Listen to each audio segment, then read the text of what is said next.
I'm just going to go through a few things that we all get wrong, even if we've been doing work with our Cricuts for many years now. Always check your settings. It still happens to me. It's so easily done. If you're working with vinyl and then you change to cardstock, but you haven't changed the dial, it can ruin all your design in one single swoop. So always check your dials.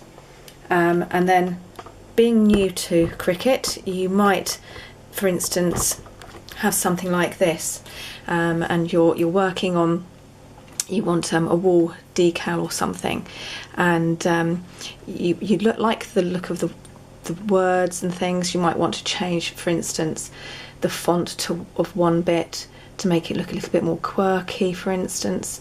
So you might change, say, the word beautiful, and you've played around with it and you like how it looks, and so then you go to make it and you find it's all jumbled.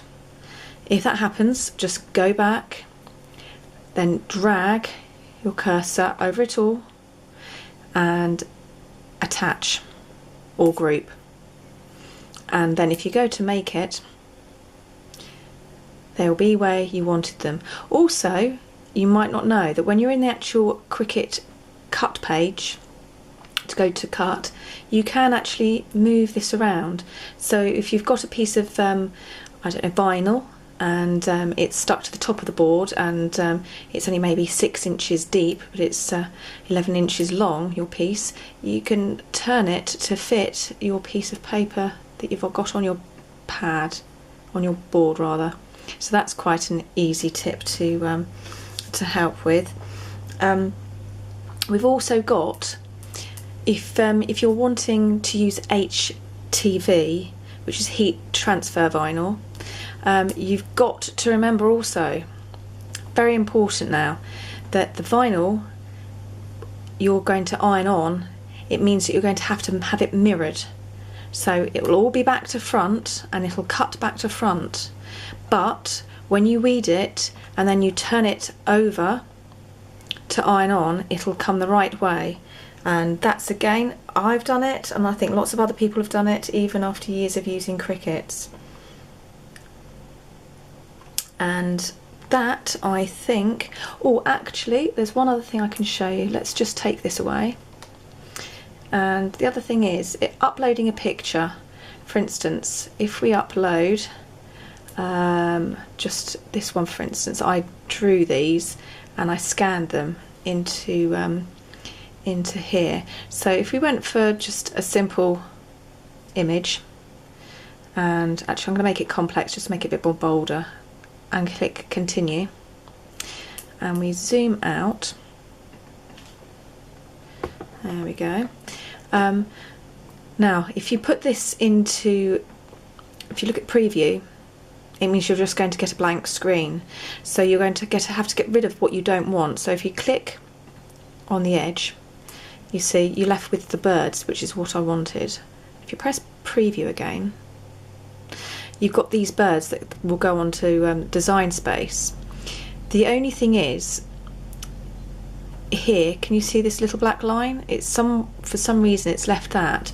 So if you click up here to erase, you can change the size of your eraser, and then you can rub,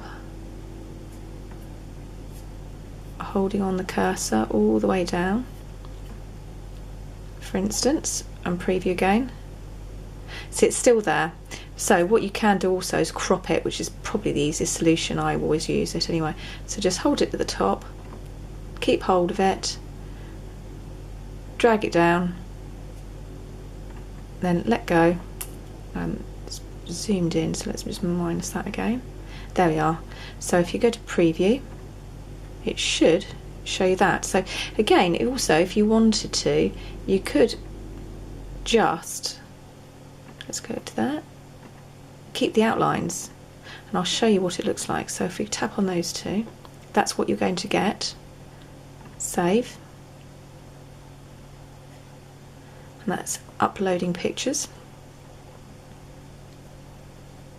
Take a while, I don't know why. You can name it as well. Let's just put bird on a wire. I was making something.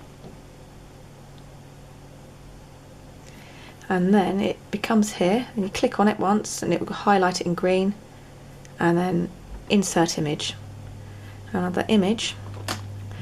For some reason my internet's being a bit slow. You've got these images now in here. This one, it's they're all together, so the best way I do to separate them is just get a shape and I just put it round, for instance, that bird there. Drag it over that one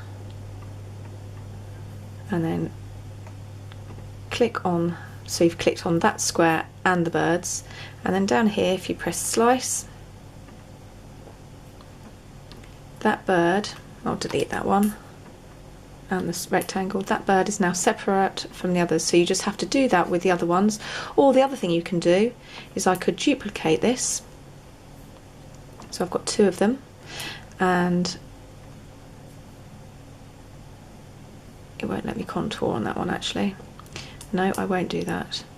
But yes, so you can separate them and use them and rotate them to what you want. So that's just a few things that I think for a starter, people that are starting out, and we all get things wrong, and I'm sure it'll help you see yourself right to not having such a troublesome first time. Thanks, bye.